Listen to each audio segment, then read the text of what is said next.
Kini ang GMA Regional TV Live.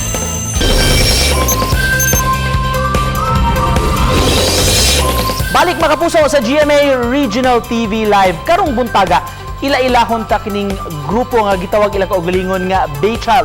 Nakapatalag saon ning maong musical trio mga kapuso kay gikan sila sa lain-laing nga lugar apan naghiusa sila sa ilang gikahiligan, ilang gugma sa musika karong bag-o ni pagawas ni sila og ilang debut single. Mga kapuso atong ilalahon mga miyembro sa grupo nga BayChild. Sila si Rachel Gail Palacio, si Luis Torres, samta og ingon man dinhi sa Pilipinas si Justin Pio Sebastian Macabenta. Good morning, BayChild. Welcome sa GMA Regional TV. Can you please introduce yourselves, inyong mga screen name pod, and of course asa mo located right now?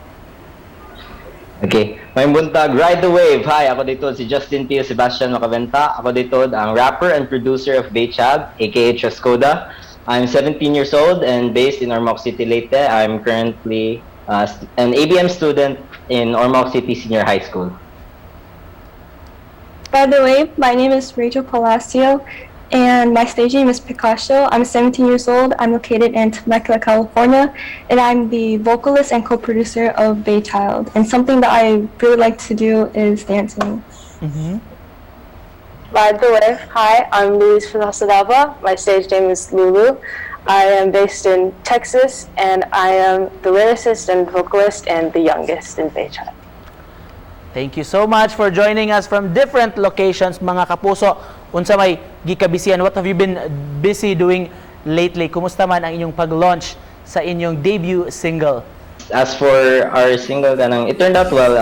We really appreciate the support from everyone who streamed our single because it was something that we've never done before na kami tulo, and it was great that we met in the middle and found an opportunity to release it and share our love of music throughout the world.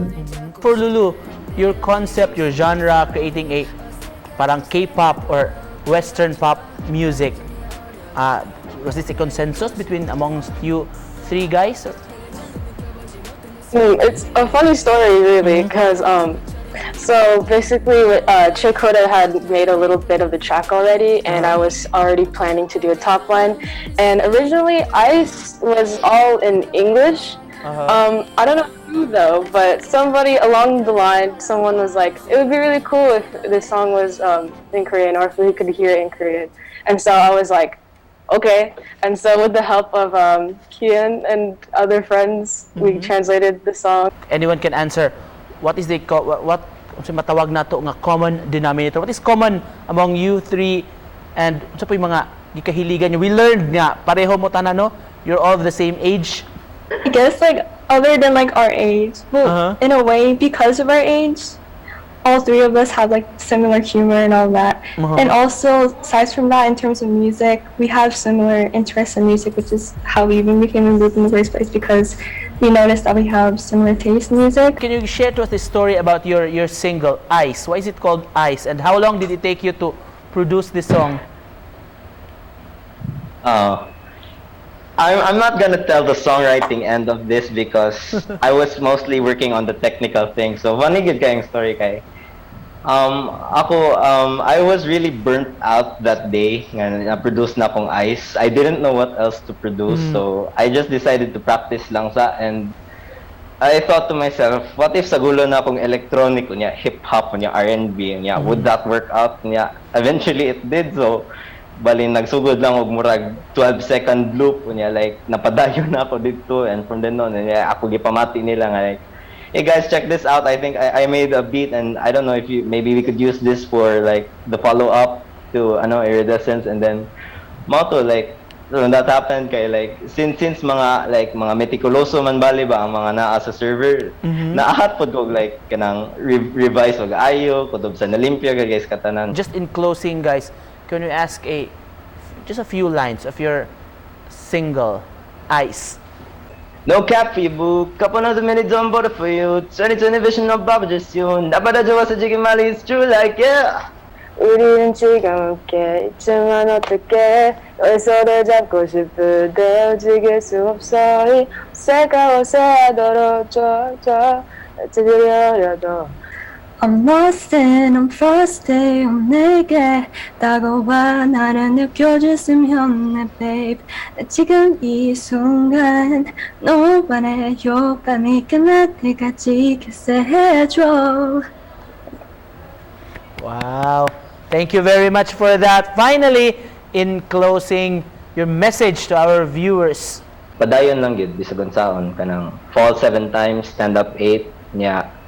Even though it gets hard, even though if way mo support nimo, be proud of yourself for doing what you love and you'll go the distance.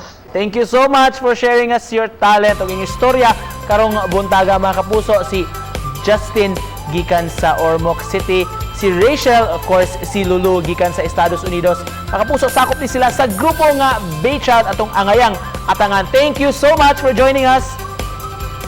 Spotlight mga kapuso, nakauban nato si Dr. Mary Jean Loreche. May pasabot sa mga issue kabahin nining vaccination. Nag-awhag siya sa mga katawhan nga mo-avail gyud ini kay importante kayo kining proteksyon batok sa COVID-19. Samtang nakauban sab nato kining tulo ka mga batan-on gikan sa lain-laing mga lugar apan naghiusa ni sila sa usa ka grupo mga kapuso gitawag nila nga BayChild kay ilang gipalambo matud pa Music Beyond Boundaries. Ug sa BizTalk, nakauban nato si Kapuso Lizelle Lopez nga parte sa pahumanay na nga serye nga Babawiin Ko Ang Lahat. Nagpasalamat din siya sa mainiton nga suporta sa mga kapuso sa ilang programa.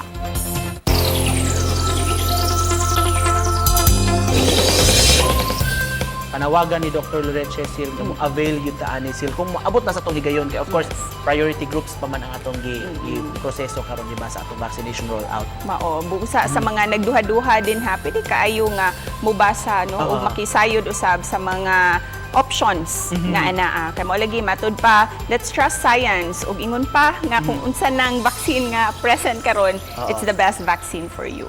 Sinod og naman kay mga duda sil diskumpiyado man magmangutana og pakisayod tas mga doktor no health professionals. Sakto jud na busa mga kapuso ani kami pabaon gikan ni Dr. William Schaffner mga kapuso. Keep reminding patients that a short period of discomfort is a whole lot better than a visit to the ICU. Kapuso, sa mga gustong mo preview ni mong episode and more, please visit our official website www.gmaregionaltv.com. Pwede sub sa mong official YouTube channel GMA Regional TV. Please click subscribe. Daghan kayong salamat kapuso for starting your day with us. Thank you for joining us this morning mga kapuso ug nang hinaot kami nga ubay-ubay nga mga impormasyon ang nakuha ninyo gikan sa atong programa. And in all things, God may be glorified. Stay strong. Keep safe, kapuso.